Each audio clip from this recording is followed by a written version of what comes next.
Biglang nag-back out ang Minnesota kay Ja Morant pagdating sa trade dahil hindi naman talaga uubra kung sa contract at kung hindi pa kakawala ng Minnesota yung iba nilang mga player.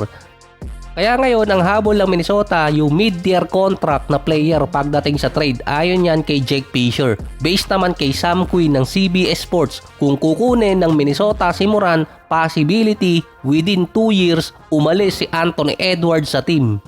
Yun pa yung isang reason kung bakit nag-back out ang Minnesota kay Morant dahil baka magkaroon ng issue sa locker room at mawala pa si Edwards sa kanila. Merong mga fans dati ang kumagat sa isang fake post na interesado di umano ang Houston kay Edwards. Based din kasi sa report ng CBS Sports, Houston yung isang team na pwedeng kumuha kay Edwards dahil papalapit na rin yung contract extension niya. Sa time na yon, possible bayaran si Edwards ng Minnesota ng at least 70 to 80 million dollars. May 3 taon pa halo si Edwards para maghabol ng championship. Yung kay Towns kasi kaya binitawan isang reason dun hindi kaya talaga magbayad ng tax. Pwera lang kung mapilitan or mapalitan pala yung team owner, tagal nang nabenta eh.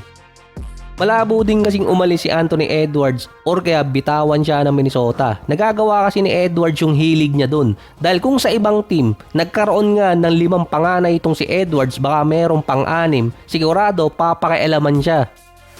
Ang Houston naman sinabing hindi rin interesado kay Morant dahil malaki nga ang kontrata. 2 teams na lang sa ngayon ang may interest kay Morant, Miami at Toronto. Yung isa pa doon, nagbabago kasi ang landscape ng NBA deadline ngayon dahil ang big time player talaga pagdating ng trade market si MPJ.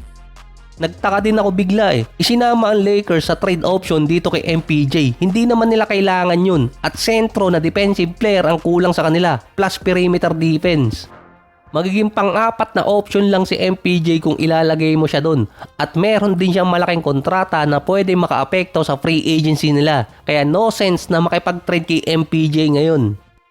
Kaya alam ng si MPJ ngayon ang big time target sa trade deadline dahil isinama na ang Lakers sa rumors. Kahit pa alam na hindi naman papasok talaga sa kanila. Subok ng first at third option si MPJ. Sumama na rin ang Bucks bilang trade option nila si MPJ para ma-retain si Giannis. Pero ang frontrunner so far Golden State dahil kaya nilang i-outbid ang Bucks. Mahina kasi yung possible trade option ng Milwaukee pero meron silang high value pick. Parehong team din naman, 2030 hanggang 2032. Lamang ang Golden State kasi pwede nilang ibigay ang 2029 at 2032 na draft picks nila kumpara dito sa Bucks. Pagpasok kasi ng taon na yon, pwedeng tumaas yung value ng mga draft picks dahil yung Bucks at Golden State pwede nang pumasok noon sa rebuilding process kaya tataas ang value ng kanilang mga draft picks. Ang pwedeng package ay si Kuminga at Buddy Hield bilang pillar at si Moses Moody bilang main package. Merong isang team pa ang pwedeng makaagaw kay MPJ. Or pwede makasulot sa kanya dahil depende na lang kung sinong GM ang gising. Ang Phoenix Suns team owner kasi aggressive pagdating sa trade. Wala nga lang silang first rounder na pwedeng basta i-trade.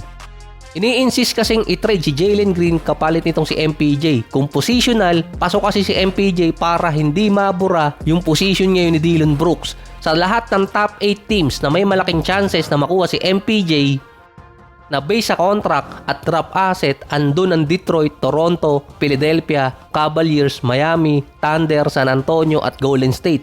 Tanging yung Warriors yung team na kailangan magdagdag at mag-upgrade.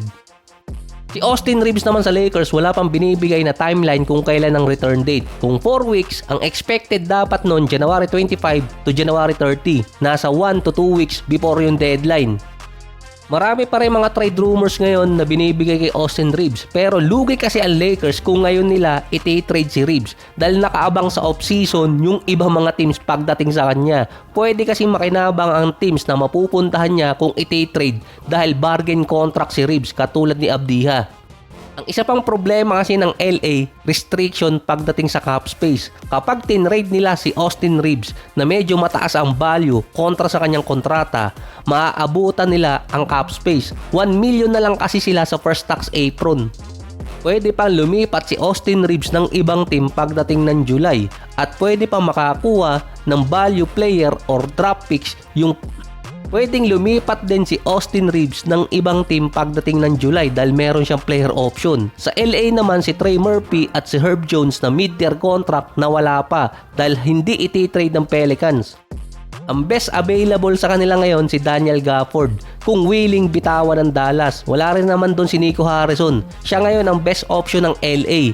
Pwede nilang ibigay ang isang first rounder at papasok kay Bando at Dalton bilang package.